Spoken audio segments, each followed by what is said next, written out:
comment nous, en tant que chrétiens, comment moi, en tant que chrétien, et qui sommes alors leaders, nous devrons vivre en communauté. Pendant 3 jours, l'Église des Assemblées de Dieu de Nayalgué a célébré la 3e édition de la coordination de ces structures, à savoir le MEB, la JAD, le DENAD et l'AEC. Pendant ces 72 heures, des expositions des stands, des chrétiens et des non-chrétiens ont vendu et acheté ensemble, car le but des activités est de créer une vie communautaire sans conflit. Nous l'avons fait parce que nous croyons que les 4 structures de l'Église, là, s'ils sont ensemble, s'ils se coordonnent pour travailler, en tout cas, ils réussissent mieux que quand chaque structure travaille seule. La région de la JAD, on voit que ça demande beaucoup de... Mais quand on est ensemble, on s'organise mieux et on fait de bonnes choses, de belles choses à l'Église pour la gloire de Dieu. Ça n'a pas été facile, mais on a réussi quand même à faire le grand maximum. Même si ce n'est pas 100%, on est satisfait. Vraiment, nous sommes très contents vu les efforts que les gens ont fournis pour assister. Et vraiment, on rend grâce à Dieu, c'est une 3e édition.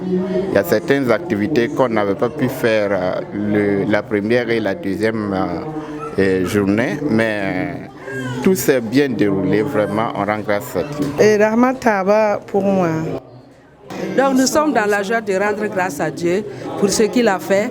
Elle a dit que pendant les 3 jours qu'elle a réuni les femmes se sont mobilisées parce qu'il y a eu beaucoup d'activités.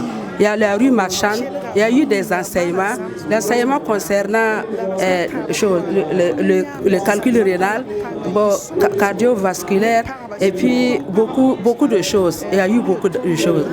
Donc elle rend grâce à Dieu pour cela.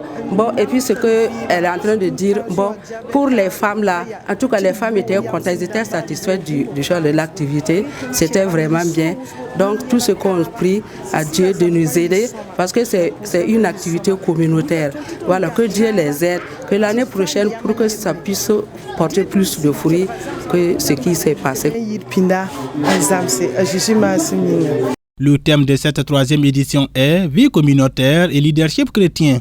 Comme l'épître de Paul adressé aux Romains qui demandent de se réjouir avec ceux qui se réjouissent et de pleurer avec ceux qui pleurent, c'est-à-dire de mener une vie communautaire sincère. Le thème cette année, c'est « Vie communautaire et leadership chrétien ». Et vous voyez, en tant que chrétien, alors c'est très très très important. Important en ce sens que nous vivons dans une communauté. Même notre famille est une communauté. Le quartier dans lequel nous sommes est une communauté. Le village dans lequel nous sommes est une communauté. Notre lieu de service, notre école, notre université, le marché, si nous sommes commerçants, nous vivons dans ces communautés.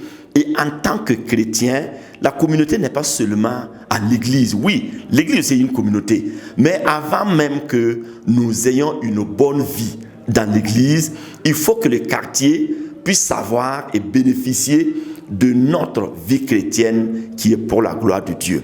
Il faut que l'école bénéficie de notre vie chrétienne qui est pour la gloire de Dieu. Il faut que le marché bénéficie de notre vie chrétienne qui est pour la gloire de Dieu. Et leadership ici, c'est effectivement dans le contexte de l'apôtre Paul qui pense que chacun de nous a un don. Et un leader, c'est quelqu'un qui prend son don et qui a une vision et qui arrive à faire de manière que des gens différents, mais différents talents, différentes familles puissent se communier pour faire quelque chose de bien pour la chose commune. Et en fait, ce thème-là est tellement important pour l'Église, pour la nation, donc pour la communauté.